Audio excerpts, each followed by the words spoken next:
Es decir, que si nos termina de salir bien, probablemente me den el Nobel de Economía junto a Demian, pero eso es parte de otra historia.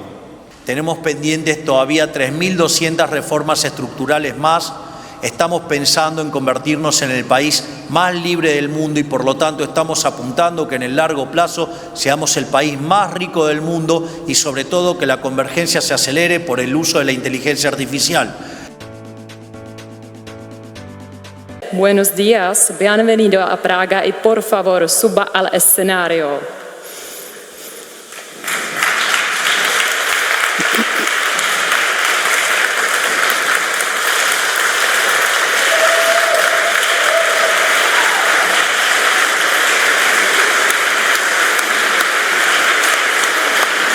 Bienvenido, felicidades.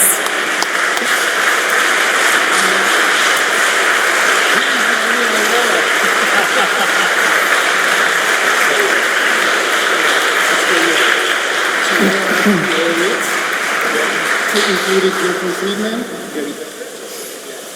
Carlos Cáceres, José Piñera, y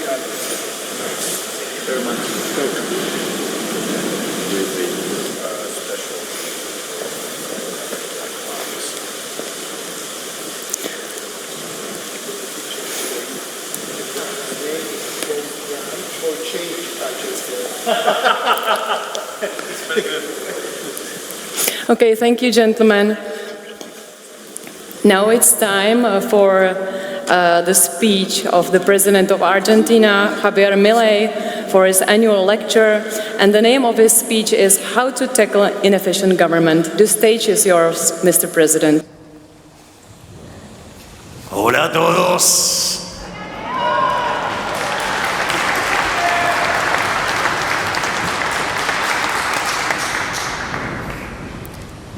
En primer lugar, deseo dar las gracias por este reconocimiento a el trabajo que estamos llevando adelante en la lucha por las ideas de la libertad.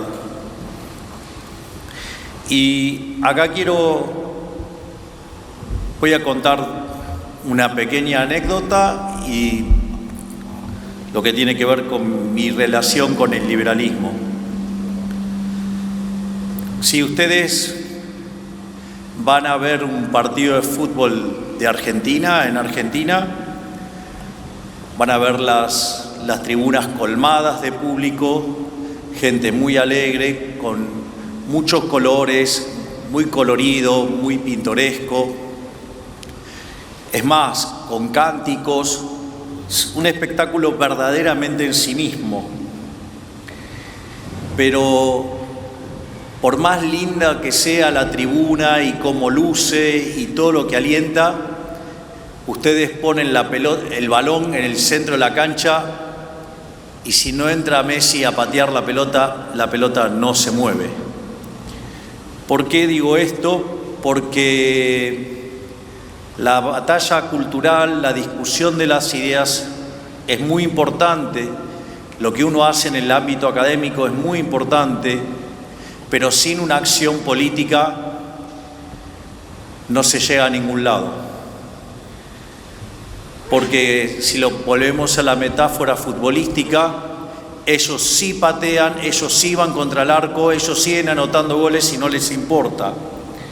Entonces la única forma real de parar el avance del socialismo, del estatismo, del colectivismo, el constructivismo, la única forma es parárseles enfrente y darles la batalla, no solo en lo cultural, sino también en la arena política.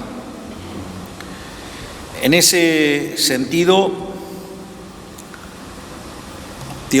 puedo contar lo que es mi experiencia, porque sin lugar a dudas, todo el background acumulado en términos académicos es una guía extremadamente importante para la toma de decisiones. Casi que les diría que es fundamental porque es lo que determina el norte y es lo que determina básicamente lo que orienta cada toma de medidas. Entonces, por eso les quiero contar dos cosas. cómo fue que me hice liberal en una versión muy sintética y cómo lo estoy llevando a cabo. En realidad, en mi formación de base es de economista.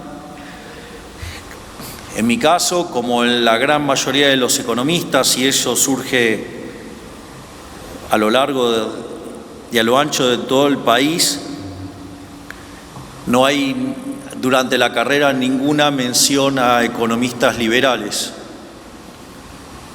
De hecho, yo suelo decir que si a un graduado economista en Argentina le preguntan quién es Ludwig von Mises, le va a decir que cree que es el 9 de la selección de los Países Bajos. En ese sentido, digamos, yo recibí una formación propia de lo que se llama un post-keynesiano, digamos, que sería un keynesiano con tintes marxistas. Después muté hacia el keynesianismo forte, después muté hacia los keynesianos del desequilibrio, después hacia los keynesianos neoclásicos. Después, dada toda mi base matemática y en economía neoclásica, me convertí en un neoclásico acentuado. Después terminé radicalizándome en esa situación y me alineé con la escuela de Real Business Cycle, es decir, con la escuela de los ciclos reales. Y cuando apareció la crisis del subprime, 2007, 2008, y el desequilibrio global, frente a la posibilidad de una nueva catástrofe en el planeta, me volví a refugiar y a la lectura de Keynes y de Friedman.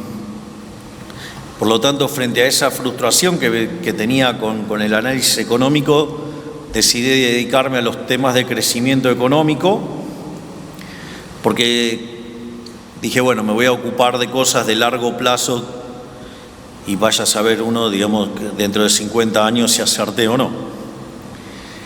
Y entonces estaba feliz, contento con toda la literatura de crecimiento, hasta que fui invitado por el World Economic Forum a dar una exposición, no la última tan rimbombante, sino una sobre demografía y crecimiento. Ahí me encontré con los trabajos de Angus Madison, y ahí me encontré frente a un nuevo shock muy fuerte, y era el tema de lo que en la teoría del crecimiento se llama, en la evidencia empírica, el palo de hockey. Es decir, cuando ustedes toman las series de Angus Madison entre el año 0 de la era cristiana y el año 2000, ustedes van a ver que el PBI per cápita tiene la forma de un palo de hockey, está prácticamente constante hasta el año 1800, y a partir de ahí pega una suba muy imponente. De hecho, en el tramo del año 0 al 1800, el PBI per cápita solamente crece 40%, y eso se da solamente luego del descubrimiento de América en el siglo XVI. Y eso implicaba que el mundo solamente crecía a una tasa del 0,02% anual, es decir, que se necesitaban 3.500 años para duplicar el PBI per cápita. Y lo otro que ve uno es que desde el año 1800 al año 2000 el PBI per cápita se multiplica 9 veces, pero en un contexto donde la población casi se multiplica por 8 veces. Es decir que en esos 200 años el PBI per cápita, el PBI, se multiplica por 72 veces. 70 veces aproximadamente. ¿Y por qué es importante esto? Porque ustedes tienen que se está incrementando fuertemente la cantidad de trabajo en la economía, y sin embargo el producto crece más que proporcionalmente. Es decir, no se cumple el postulado de los rendimientos marginales decrecientes. Y aparece un problema que en la economía neoclásica se llama no convexidad. La no convexidad, que es un problema de índole matemática, en realidad está asociado con las estructuras de mercado concentrado. Y lo interesante es que cuando ustedes estudian microeconomía y miran las estructuras de mercado concentrados, es decir, les pongo el caso más violento, digamos el más extremo, que es el monopolio, según la teoría neoclásica, los monopolios son malos. Y ahí aparecen dos preguntas, porque cuando ustedes miran en el 1800 la cantidad de gente que vivía en la extrema pobreza, es decir, con menos de $1 diario, era más del 95% de la población. Y cuando lo miraban en el año 2000, ese número había caído a menos del 15%. Entonces, y además los niveles de vida se habían multiplicado fenomenalmente. Entonces la pregunta es, ¿cómo puede ser algo que ha sido tan virtuoso para la humanidad en términos de bienestar y en términos de caída de pobreza, algo tan maravilloso, cómo podía ser que la teoría económica, supuestamente la buena teoría económica, decía que eso era malo? Esa situación me perturbó muchísimo y eso me terminó llevando a algo maravilloso, que fue encontrarme con un artículo de Murray Newton Rothbard que se llama Monopolio y Competencia. Yo recuerdo que cuando recibí ese artículo, un artículo de 140 hojas, salí a almorzar en el trabajo y nada, me extendí y luego de 3 horas, cuando terminé de leer el artículo, dije: todo lo que enseñé de estructura de mercado durante los últimos 25 años está mal. Y ahí me convertí a la escuela austríaca. Es muy interesante lo que señala Rothbard en ese artículo, porque lo primero que uno tiene que considerar es que el planteo de la estructura de la economía neoclásica en términos de los monopolios, el primer error que comete es lo que Huxley dice la diferencia entre un buen economista y el mal economista. Es decir, son estructuras de un solo periodo y de un solo bien. Es decir, entonces ignora los efectos de equilibrio general, es decir, lo que pasa en el resto de los mercados, e ignora además la intertemporalidad. Por lo tanto, eso ya muestra que el análisis estaba viciado, que el análisis era incorrecto, que el análisis tenía graves problemas.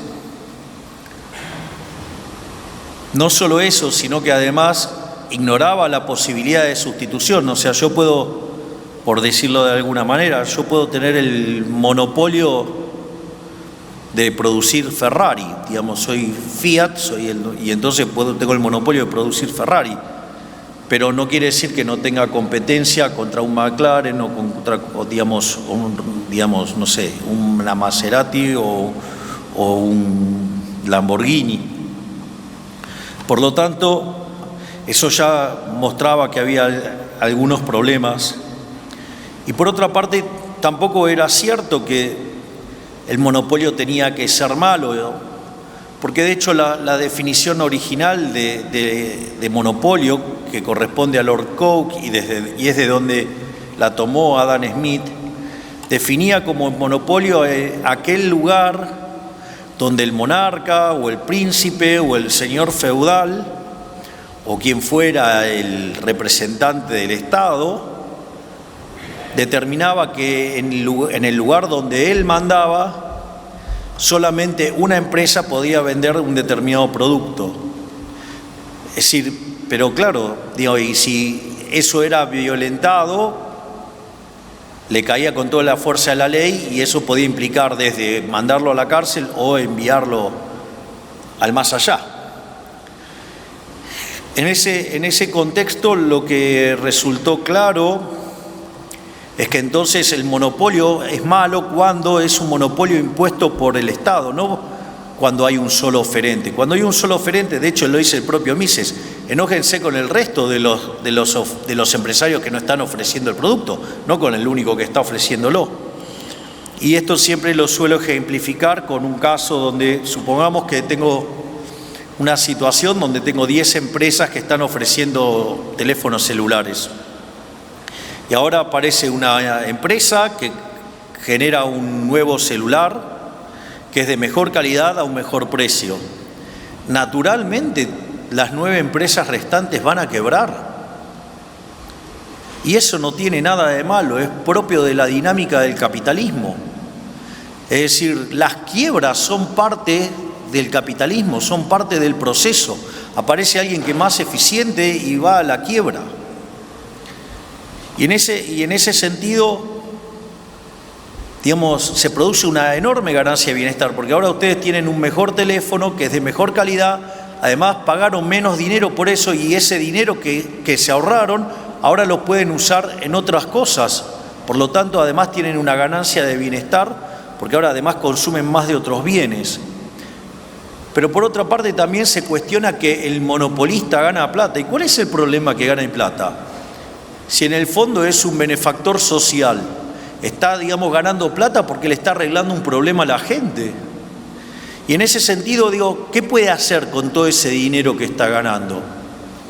Bueno, una de las cosas que puede hacer es gastarlo, consumirlo. Por lo tanto, digamos, genera lugares de trabajo y mejores de condiciones de vida a partir de dónde está gastando en otro lugar. Bueno, ok, ahora no lo consume, ahora lo ahorra. Bueno, si lo ahorra, eso va a financiar inversión. Entonces va a generar que se creen nuevos puestos de trabajo en otros lugares de la economía y que permita, digamos, que siga creciendo la economía. Por lo tanto, de vuelta le está haciendo bien a todo el mundo. La otra es que reinvierta en su propia empresa, pero si reinvierte en su propia empresa va a incrementar todavía más la oferta. Por lo tanto, digamos, van a tener que ofrecer todavía bienes de mejor calidad y de mejor precio, superándose a sí mismo. Y finalmente, digamos, supongamos que es un tirano y que le quiere arruinar la vida a la gente, entonces no va a hacer nada de eso y va a agarrar todo ese dinero que ganó y lo va a hundir en la tierra. Bueno, achica la cantidad de dinero dentro de la economía, los precios, el nivel de precio más bajo y reparte bienestar para todos con precios más bajos. En definitiva, cuando el monopolio surge de estas características, sería incorrecto tildarlo de monopolio o ir a buscar el problema de las no convexidades. Pero ese problema en economía está porque después del daño enorme que causó la aparición de la teoría general de Keynes, y con todo el análisis económico desarmado y con la necesidad de rearmar el sistema de forma de pensar la economía como consecuencia de la destrucción que había causado el keynesianismo, ustedes podían optar entre la línea que venía de la escuela austríaca, pero que había quedado derrotada por la Gran Depresión, no porque fuera culpa de la escuela austríaca, sino, digamos, por cómo interpretaron los que interpretaron lo que pasó. Y por otro lado, ustedes tenían la línea de Walras. Entonces, se trabajó más en esa línea de la economía matemática, donde a partir del trabajo de Wall, que ya, digamos, era a inicio del siglo XX, aparecen economistas como Mackenzie, Arrow, Debré, Hahn, digamos, donde básicamente retoman esa forma de pensar a partir de la llegada de los teoremas de punto fijo de Brouwer y de Kakutani. Y la realidad es que la discusión del equilibrio era una discusión sobre la existencia, la unicidad y la estabilidad. Y el problema arranca, digo, cuando se mete en el medio del análisis el problema normativo, el análisis del bienestar, es decir, cuando meten a Pareto en el medio. Y cuando hay que elegir, digamos, para la optimalidad, ustedes se ven en el dilema de elegir entre la fábrica de alfileres de Adam Smith, que son los rendimientos crecientes, y la idea de la mano invisible. Entonces, en la construcción, como está planteada en la teoría neoclásica, eso es un dilema, y entonces para retener las propiedades de bienestar, los economistas limpiaron los rendimientos crecientes, se fueron a funciones de producción con rendimientos marginales crecientes o rendimientos constantes a escala, y de esa forma lograron mantener la idea de la mano invisible como una situación de optimalidad donde todos maximizando su utilidad deriva en una, y las empresas maximizando beneficios, eso deriva en una situación de maximización del bienestar. Pero dentro de otras cosas, al matar los rendimientos crecientes, mataron el crecimiento económico, y la teoría neoclásica no podía explicar el crecimiento económico. Y consecuentemente tuvo que recurrir sistemáticamente a parches para poder explicar el crecimiento económico. Casi les diría que es bastante entre graciosa y frustrante la situación del análisis económico en estos temas, porque cuando Robert Solow hace el testeo de un modelo con una función de producción neoclásica, el modelo lo desarrolla en 56, en paralelo con Trevor Swan, y en el 57 lo testea. La situación es muy frustrante porque logra solamente explicar el 15%, y todo lo demás era residuo de Solow. La forma en la cual se arregló todo con factores exógenos determinados a dedo, por lo tanto, todo lo que tenía para explicar la teoría lo explicaba a dedo, y ese debate quedó saldado hacia fines de los 80, con Mankiw, David Romer y Weil, que básicamente testearon empíricamente una hipótesis levantada por Robert Lucas Jr., que a su vez estaba inspirada en algo que había hecho Usawa a inicios de los 70, impulsado por George Stigler, que era el jefe del Departamento de Economía de Chicago, cuando le dice a Solow que el problema es que no había incluido el capital humano, y ahí se desarrollan dos líneas de análisis, una la microeconómica, que es la de Gary Becker, y que me siento profundamente orgulloso porque dentro de la lista está Gary Becker. De hecho, cuando yo vivía en mi antigua casa, en el centro del living tenía un cuadro de 1,5 metros por 1 metro de Gary Becker haciendo la deducción de la ecuación de Slutsky intertemporal. Así que imagínense lo que representa para mí, un activo seguidor de Gary Becker, haber visto el nombre en esa placa. Y el pobre Gary Becker, aguantó, en el living de mi casa hasta que a mi querido hijito de 4 patas, Conan, lo empezaron a acompañar Murray, Milton, Robert y Lucas, que tuve que tirar las paredes y hacer algunas refacciones y no hubo lugar más para el cuadro. Pero más allá de eso, básicamente se corrigió de esa manera la literatura, y la literatura sigue teniendo una corrección que desde mi punto de vista no es la mejor. Probablemente quien haya mejor interpretado este tipo de cuestiones es Paul Romer, quien ha ganado el Premio Nobel de Economía y que ha podido capturar mejor las ideas de Adam Smith y de Schumpeter para explicar el crecimiento económico y cómo, esta idea de que cada empresa, con la idea de la destrucción creativa, como crea su propio monopolio y están todo el tiempo tratando de capturar rendimientos crecientes, hacen innovaciones y se genera este proceso que Schumpeter describía como destrucción creativa, y es lo que nos permite ver el fuerte crecimiento.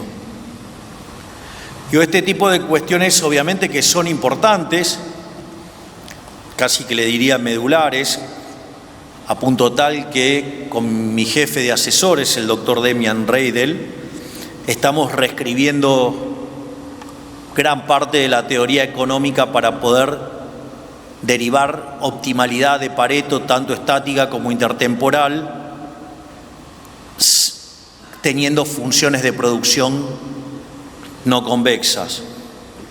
Es decir, que si nos termina de salir bien, probablemente me den el Nobel de Economía junto a Demian, pero eso es parte de otra historia, porque corregiría este problema del conflicto, desaparecería el conflicto entre la fábrica de alfileres y la mano invisible. Y esto, además, como vivo en Argentina y hemos padecido el drama de la inflación, y el economista más importante de la historia argentina, que se llamó Miguel Sidrowski, que estudió en Chicago, su tesis fue tutoriada por Hirofumi Osawa, y además era muy seguido de cerca por Milton Friedman. Una de las cosas a las que se dedicó Sidrowski fue a meterse en la discusión de la inclusión del dinero dentro de los modelos de crecimiento económico. Por lo tanto, esas dos cuestiones me llevaron a ser especialista en crecimiento económico y en dinero. Es decir, que en el fondo soy especialista en hacer crecer una economía y en terminar con la inflación. Y esto es interesante y además liberal-libertario en un país que hasta hace poco dominaban las ideas de la izquierda, hasta que en diciembre el 56% dijo que quería un cambio en favor de la libertad. Y en ese sentido es impresionante porque Argentina, que a fines del siglo XIX estaba en el grupo de los países más ricos del planeta, al momento en que nosotros llegamos al poder, Argentina estaba 140 en el ranking, con más del 50% de pobres, con una situación donde, siendo que Argentina produce alimentos para 400 millones de seres humanos, con una presión fiscal en el sector que produce alimentos del 70%, es decir, que el Estado se lleva el alimento de 280 millones de seres humanos, en Argentina hay 5 millones de personas que no le alcanzan para comer. Además, con la inflación acelerándose, y, digamos, al momento en que nosotros llegábamos, en la primera semana de diciembre los precios venían viajando al 1% diario, que es el equivalente al 3.700 anual.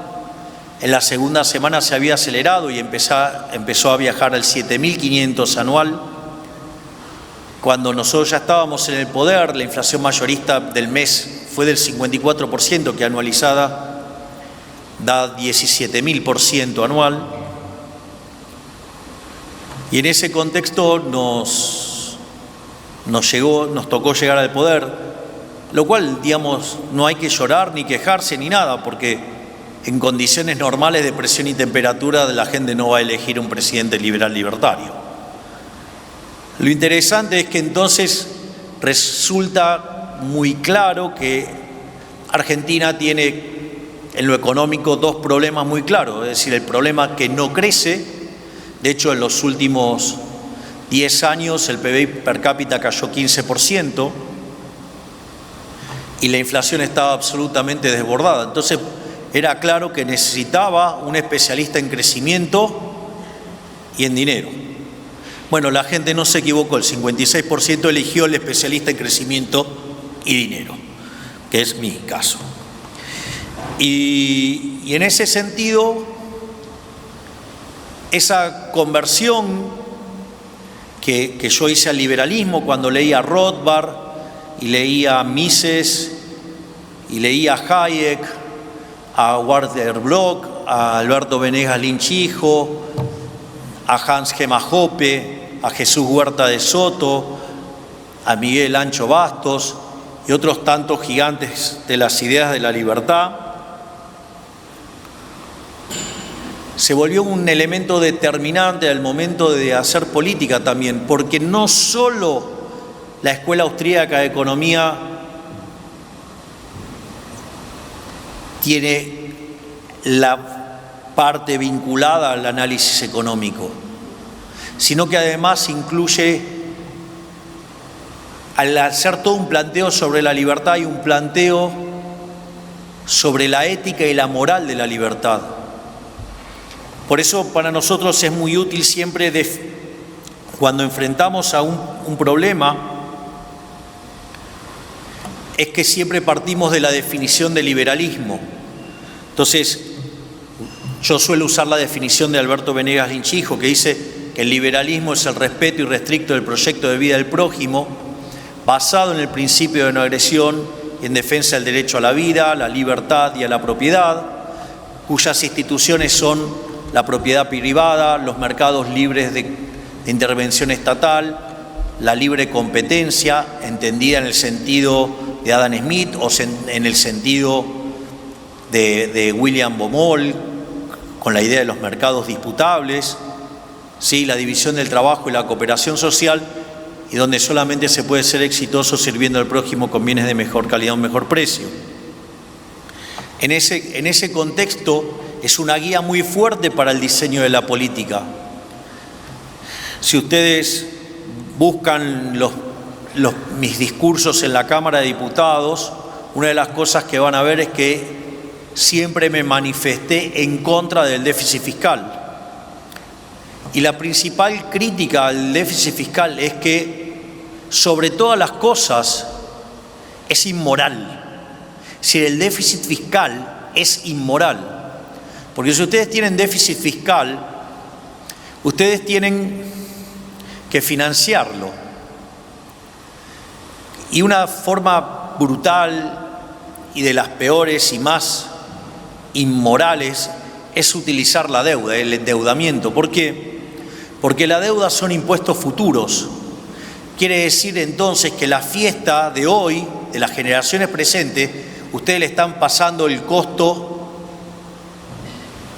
a las generaciones futuras, a nuestros hijos, a aquellos que no votan, a nuestros nietos y hasta gente que todavía ni siquiera ha nacido. Es decir, algo verdaderamente inmoral, una aberración. De hecho, Argentina ha utilizado frecuentemente ese mecanismo, y Argentina es el máximo defaulteador serial de la historia moderna. Con lo cual eso también es una aberración, porque implica violentar el derecho de propiedad del que decidió financiar la fiesta. O sea, somos tan irresponsables que nos vamos de fiesta, pedimos prestado y después ni siquiera, terminamos devolviendo la plata. O sea, el peor de los mundos. El otro caso es que cuando se queda sin financiamiento, la política utiliza la emisión monetaria. En ese sentido, Argentina, desde la creación del Banco Central, le quitó 13 ceros a la moneda, destrozó 5 signos monetarios, tuvo 2 hiperinflaciones sin guerra. Hoy podríamos quitarle 3 ceros más a la moneda. Estuvimos al borde de una hiperinflación, la cual además le cuento que la hemos derrotado, la estamos derrotando. Porque si bien la inflación mayorista del último mes fue 3,5% y eso anualizado da 50, pero recuerden que venimos de 17.000. Y en la última semana la inflación de alimentos y bebidas fue del 0%, es decir, algo que no se lograba hacía 30 años. Por lo tanto, también ahora estamos derrotando la inflación, porque la inflación es un impuesto no legislado, por lo tanto es absolutamente inmoral, porque además castiga más fuerte a los que menos tienen, con lo cual es absolutamente regresivo y, como si fuera poco, además distorsiona el funcionamiento del sistema de precios y por lo tanto penaliza el crecimiento, es decir, es una máquina de empobrecer. Y nosotros también estamos atacando fuertemente el déficit fiscal y la emisión monetaria. Y finalmente, otra forma que tiene el fisco para financiarse es subiendo los impuestos. Y cuando ustedes suben los impuestos es un ataque a la propiedad. De hecho, si lo llevan al límite, si los impuestos son del 100%, directamente estamos en esclavitud, con lo cual también, digamos, ahí hay otra cuestión en términos de libertad y que cuanto más grande es el Estado, menos libre se es. Y en ese sentido, fíjense que nosotros cuando llegamos al poder teníamos un déficit fiscal de 15 puntos del PBI, 5 en el Tesoro y 10 en el Banco Central. Y nuestra propuesta de campaña era una motosierra, y decían que estábamos locos, que no se podía hacer, que con suerte se podía ajustar un punto del PBI y que lo del Banco Central se iba a arreglar solo. La realidad es que hicimos un ajuste fiscal En realidad en el primer mes de gestión alcanzamos el déficit cero en financiero, terminamos haciendo un ajuste de 7 puntos del PBI en el Tesoro y ahora, digamos, estamos empezando a recomponer partidas y llevamos un ajuste de 6 puntos del PBI. Y por otra parte, el déficit cuasi fiscal, el déficit del Banco Central, que eran 10 puntos del PBI, lo hemos bajado en 9 puntos. Es decir, que en 6 meses de gobierno hicimos el ajuste fiscal más grande no solo de la historia argentina, sino que además hemos hecho el ajuste fiscal más grande de la historia de la humanidad. Y le estamos devolviendo al sector privado 15 puntos del PBI. Por lo tanto, Argentina tiene para crecer por la propia dinámica del rebote después de hacer un fuerte ajuste y estabilizar. Tiene el potencial de crecer porque es una economía que después de 20 años quedó muy descapitalizada y por ende los retornos son muy altos y eso permite que haya crecimiento aún con las instituciones que tenemos. Y el hecho de aportar 15 puntos de ahorro va a permitir que haya un boom de inversión y por ende haya crecimiento económico. Y encima, como si todo esto fuera poco, emprendimos un programa de reformas estructurales que ya, digamos, tiene la sanción de la Cámara de Diputados y la Cámara de Senadores y ahora volvió a diputados para hacer la versión final, más un DNU que en total son 800 reformas estructurales. Piensen que la reforma estructural más grande que había hecho en la Argentina fue en los 90, en el gobierno de Menem, que hizo cerca de 100. O sea, con lo cual, en menos de 6 meses mandamos 8 veces más de reformas estructurales que el caso de máximas reformas en Argentina. Eso nos va a permitir pasar de levantar 90 puestos en el ranking de libertad económica y que podamos parecernos a países como Alemania, Francia, Italia. Sin embargo, nuestro programa no termina ahí. Tenemos pendientes todavía 3.200 reformas estructurales más. Estamos pensando en convertirnos en el país más libre del mundo y por lo tanto estamos apuntando que en el largo plazo seamos el país más rico del mundo y sobre todo que la convergencia se acelere por el uso de la inteligencia artificial.